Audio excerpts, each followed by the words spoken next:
Hello दोस्तों, स्वागत है आपका हमारे नए चैनल द नॉलेज गिरी पर, जिस पर हम आपके लिए लाते हैं कंप्यूटर और कंप्यूटर टेक्नोलॉजी से रिलेटेड नई और अच्छी वीडियोस, जिसमें हम आपको कंप्यूटर के हार्डवेयर और सॉफ्टवेयर दोनों के बारे में बताते हैं। और इस वीडियो में हम बात करने वाले हैं कंप्यूटर के पार्ट मदरबोर्ड के बारे में। मदरबोर्ड के बारे में हम बात करने वाले हैं इस वीडियो में, क्योंकि हमने इससे पहले भी बहुत सारी वीडियोस बनाई जिसमें हमने कंप्यूटर के इंटरनल हार्डवेयर के बारे में बताया, लेकिन इस वीडियो में हम बताने वाले हैं कंप्यूटर के मदरबोर्ड के बारे में। ये भी एक इंटरनल हार्डवेयर ही है। बेसिकली ये सभी हार्डवेयर को कनेक्ट करने का एक पार्ट है।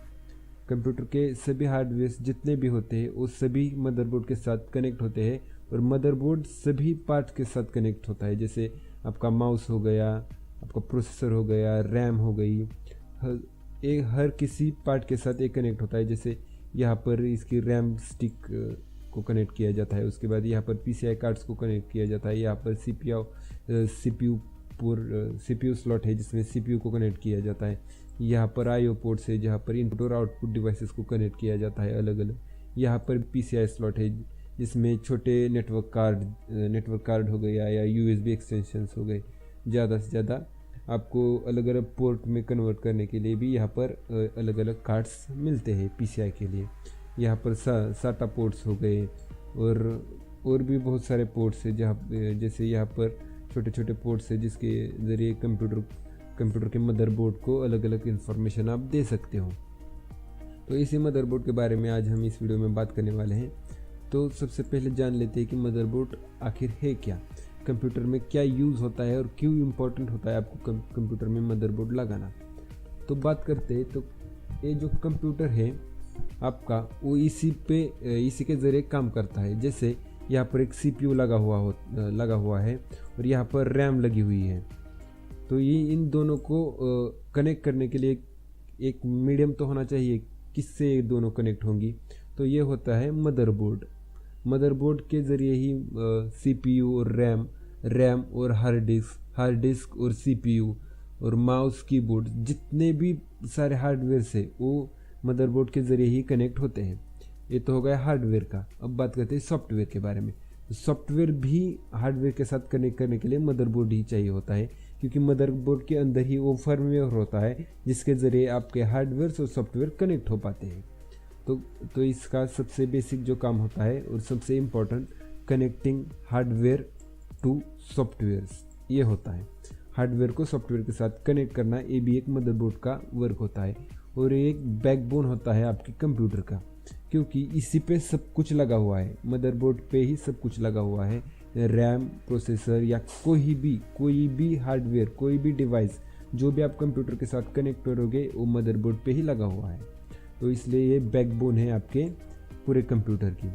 अब कनेक्टिंग ऑल कंपोनेंट्स, ये भी इसके बारे में भी हमने जान लिया कि कनेक्टिंग ऑल कंपोनेंट्स मतलब हर एक कंपोनेंट, जैसे रैम स्टिक है, हार्ड डिस्क है, ऑप्टिकल ड्राइव है, प्रोसेसर फैन है, एक्सटर्नल कार्ड से, अलग अलग तरह के IO पोर्ट से, प्लग से, यहाँ तक कि अलग अलग पार्ट्स को पावर प्रोवाइड करने का काम भी मदरबोर्ड ही करता है। जैसे हर किसी पार्ट को काम करने के लिए पावर तो चाहिए। जैसे रैम को काम करने के लिए इलेक्ट्रिक पावर चाहिए, जैसे प्रोसेसर को भी चाहिए इलेक्ट्रिक पावर। तो हर किसी डिवाइस को पावर देने का काम भी मदरबोर्ड ही करता है। मतलब पावर तो SMPS से आएगी, लेकिन वो डिलीवर करने का मतलब मीडियम तो एक चाहिए, वो मीडियम का काम करता है आपका मदरबोर्ड।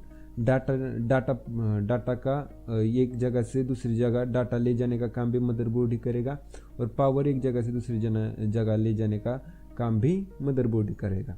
डाटा ट्रांसफ़र हो गया या इलेक्ट्रिक पावर ट्रांसफ़र हो गई एक पार्ट से दूसरी पार्ट तक, वो सब कुछ मदरबोर्ड ही करेगा। और एक सिक्योरिटी भी प्रोवाइड करता है आपके हर एक कंपोनेंट को। जैसे ज़्यादा इलेक्ट्रिक पावर हो गई तो क्या हो सकता है कि आपका प्रोसेसर जल सकता है। जैसे आपका SMPS कोई अच्छी खासी कंपनी का है नहीं, तो अब आप क्या करोगे कि अचानक से लाइट का वोल्टेज फ्लक्चुएशन हो रहा है, तो आप क्या करोगे, तो ये मदरबोर्ड देख लेता है वो सब कुछ। मतलब ज़्यादा अगर लाइट का फ्लक्चुएशन ज़्यादा हो जाता है तो कंप्यूटर को ऑफ कर देता है आपका मदरबोर्ड। तो वो फंक्शन सब कुछ मदरबोर्ड में ही होते हैं। कंप्यूटर को एक सिक्योरिटी देना, सिक्योर बूट जो कहा जाता है, बूट होता है कंप्यूटर, आपको पता होगा जब स्टार्ट होता है तो किस तरह से सिक्योरली स्टार्ट हो वो भी मदरबोर्ड ही देखता है। सब कुछ एक बूट करने के साथ उसे ऑफ करने तक सब कुछ मदरबोर्ड पे ही डिपेंड होता है। आपका ज़्यादातर कंप्यूटर की सिक्योरिटी हो गई, मतलब कंप्यूटर के हार्डवेयर की सिक्योरिटी हो गई, कंप्यूटर के फर्मवेयर की सिक्योरिटी हो गई, वो सब कुछ मदरबोर्ड पे ही डिपेंड होता है। मदरबोर्ड के बायोस से ही वो सब कुछ हैंडल होता है। उसके बाद हम बात करते हैं मदरबोर्ड के पार्ट्स के बारे में। तो जैसे मैंने आपको सबसे पहले बताया CPU स्लॉट, ये यहाँ पर होता है। उसके बाद रैम स्टिक स्लॉट, वो यहाँ पर होता है। अलग अलग मदरबोर्ड पे अलग अलग रैम स्टिक स्लॉट होते हैं, मतलब टाइप तो एक ही होता है, लेकिन किसी में 2 होते हैं, किसी में 4 होते हैं, किसी में 8 भी होते हैं। हेवी यूसेज के लिए 8 भी रैम स्टिक स्लॉट्स दिए गए होते हैं। और बायोस जैसे मैंने आपको कहा, इस स्क्वायर बॉक्स के अंदर एक चिप लगी हुई होती है जिसमें बायोस डाला हुआ होता है। इसमें रोम में बायोस फीड किया जाता है, रीड ओनली मेमोरी में बायोस फीड किया जाता है। उसके बाद आईओ पोर्ट्स हो गए, यहाँ पर कुछ आईओ पोर्ट्स दिए जाते हैं और कुछ आईओ पोर्ट्स यहाँ पर भी आपको दिखाई देंगे। उसके बाद इसके PCI स्लॉट्स के ज़रिए भी आप अलग अलग तरह का डाटा इन्फॉर्मेशन इनपुट भी कर सकते हो और आउटपुट भी निकाल सकते हो। PCI स्लॉट्स भी यहाँ पर आपको दिए गए हैं। उसके बाद SATA पोर्ट्स हो गए, ये इसके ज़रिए आप हार्ड डिस्क या SSD या स्टोरेज डिवाइसेस आप कंप्यूटर के साथ आपके मदरबोर्ड के साथ अटैच कर सकते हो।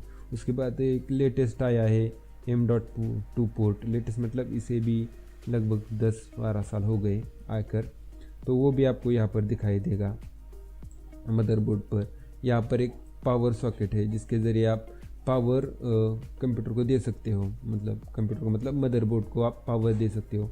उसके बाद यहाँ पर CPU के लिए एक स्लॉट है जिसके ज़रिए CPU को आप पावर दे सकते हो। यहाँ पर अलग अलग तरह की हीट सिंक लगी हुई है, इसके नीचे अलग अलग तरह की चिप्स लगी हुई होती है जिसके ज़रिए आप प्रोसेसर को कंट्रोल किया जाता है। मतलब प्रोसेसर को नहीं कंट्रोल किया जाता, प्रोसेसर की तरफ जाने वाली इलेक्ट्रिक पावर को कंट्रोल किया जाता है कि किस टास्क के लिए कितनी ज़्यादा इलेक्ट्रिक पावर चाहिए। वो सब कुछ आपका मदरबोर्ड ही डिसाइड करता है कि किस कंपोनेंट को कितनी ज़्यादा पावर चाहिए, वो सब कुछ कंप्यूटर का बायोस ही डिसाइड करता है। उसके बाद अब हम बात करते हैं कंप्यूटर मदरबोर्ड के अलग अलग टाइप्स के बारे में। तो सबसे पहला टाइप होता है मिनी ITX मतलब एक स्मॉल फॉर्म फैक्टर वाला एक मदरबोर्ड होता है जिसका साइज सबसे छोटा होता है आपके मदरबोर्ड्स में कंप्यूटर के। इसकी वजह क्या होती है कि सिटी या ज़्यादातर सिटीज़ और ऑफिस में क्या होता है, इतनी ज़्यादा जगह नहीं होती आपके कंप्यूटर के लिए, लेकिन आपको परफॉर्मेंस तो हाई चाहिए जो आपके लैपटॉप्स नहीं दे सकते। हाई परफॉर्मेंस आपके लैपटॉप्स नहीं दे सकते, इसलिए क्या किया जाता है, मिनी ITX की मदद ली जाती है। ये मदरबोर्ड छोटा होता है इसलिए आपका कैबिनेट भी इसके लिए छोटा लगता है, और आपका जो ऑफिस का साइज़, ऑफिस का जो साइज़ वो लेगा आपका पूरा कंप्यूटर का जो CPU है, पूरा कैबिनेट वगैरह वो कम लेता है इस मदरबोर्ड की वजह से। इसमें आप देख सकते हो यहाँ पर CPU के लिए भी एक स्लॉट लगा हुआ है, इसमें हेवी से हेवी कोई भी आप CPU डालो वो चल जाएगा।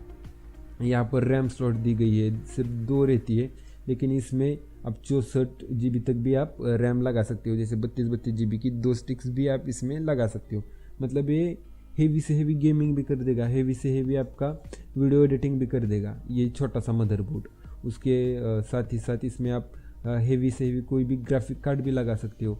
3-3 लाख के ग्राफिक कार्ड आप इसमें लगा सकते हो, इतना पावरफुल होता है। ये दिखने में सिर्फ छोटा है लेकिन ये बहुत पावरफुल होता है। लेकिन इसका एक ड्रॉबैक भी है, इसमें आप मिनिमम पोर्ट्स दिए जाते हैं, इतने ज़्यादा पोर्ट्स आपको दिखाई नहीं देंगे। इसमें आप यहाँ पे देख सकते हो इतने ज़्यादा पोर्ट्स आपको नहीं दिखाई देंगे क्योंकि इसमें एक तो जगह कम होती है, और तो इसमें जो ट्रेसेस होते हैं पावर को डिलीवर करने के लिए, मतलब ट्रांसफ़र करने के लिए एक जगह से दूसरी जगह पर, वो बहुत नज़दीक होते हैं। इस वजह से क्या होता है, इसमें आप ज़्यादा पोर्ट्स ऐड नहीं कर सकते, क्योंकि अगर ज़्यादा पोर्ट्स आप इसमें ऐड कर दोगे तो इसके जो ट्रैक्स है वो पास आ जाएंगे। इस वजह से आपका जो मदरबोर्ड है वो बहुत गर्म हो जाएगा, और ये तो एक छोटा मदरबोर्ड है, इस वजह से ये गर्म होना एक अच्छी बात नहीं है, क्योंकि जितना ज़्यादा ये गर्म होगा उतनी ये जो इसका परफॉर्मेंस है वो लो हो जाएगा और इसकी लाइफ भी कम हो जाएगी। जो पूरी लाइफ होती है इसकी, कितने टाइम में चलेगा, वो भी कम हो जाती है अगर ये गर्म हो जाता है तो।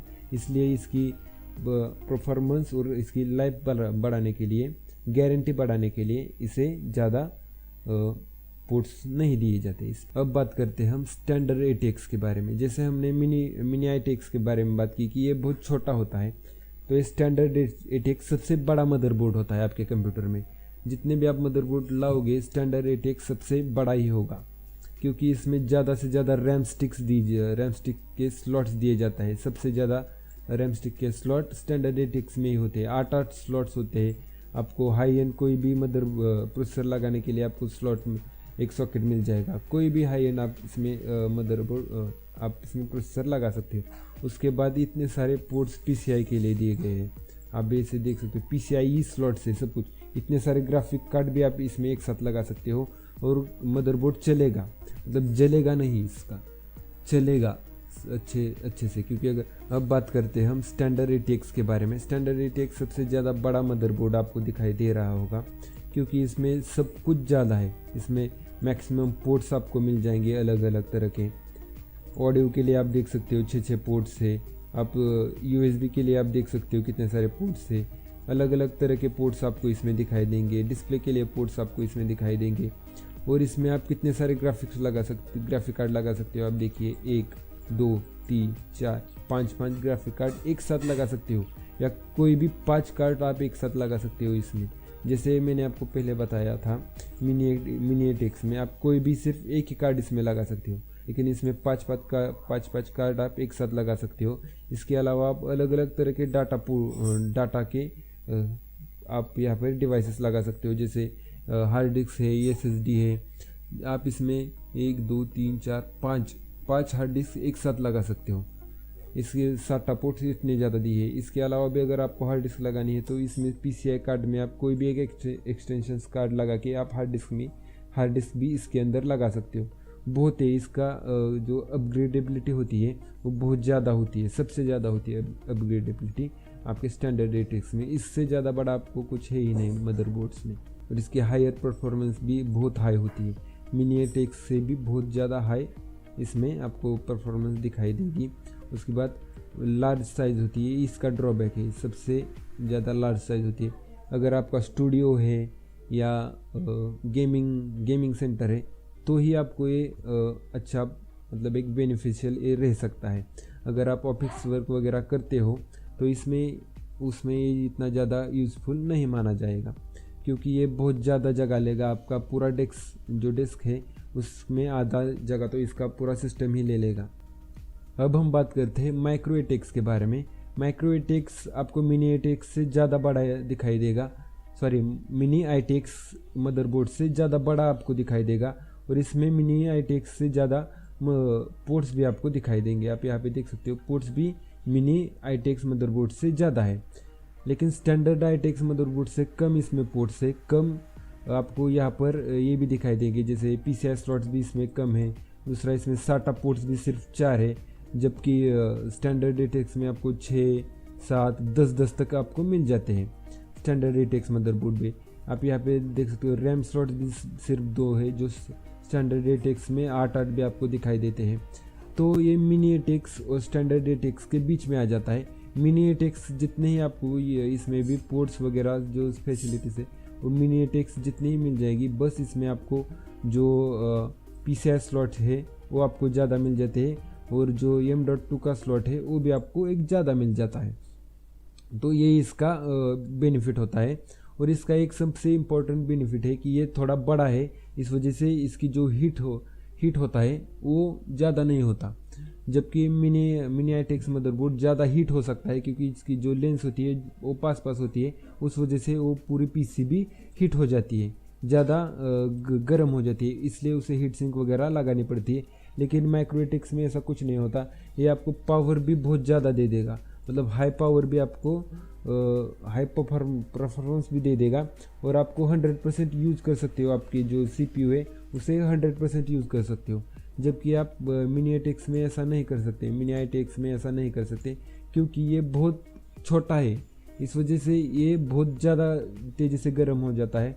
अगर आपके पास एक अच्छा कूलिंग सिस्टम नहीं है इसके लिए तो ये गर्म हो जाएगा, बहुत तेज़ी से गर्म होगा। और क्योंकि ये छोटा है, आपको पता है छोटी चीज़ें ज़्यादा तेज़ी से गर्म होती है क्योंकि वो अपनी हीट को स्प्रेड नहीं कर सकती, और बड़ी चीज़ें अपनी हीट को स्प्रेड कर देती है और इस वजह से वो ज़्यादा गर्म नहीं होती।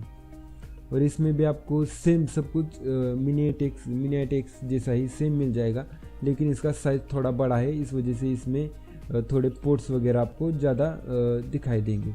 इतने भी नहीं, सिर्फ 2-3 पोर्ट्स मिनी आईटेक्स से ज़्यादा है, लेकिन इसकी प्राइस मिनी आईटेक्स से कम है।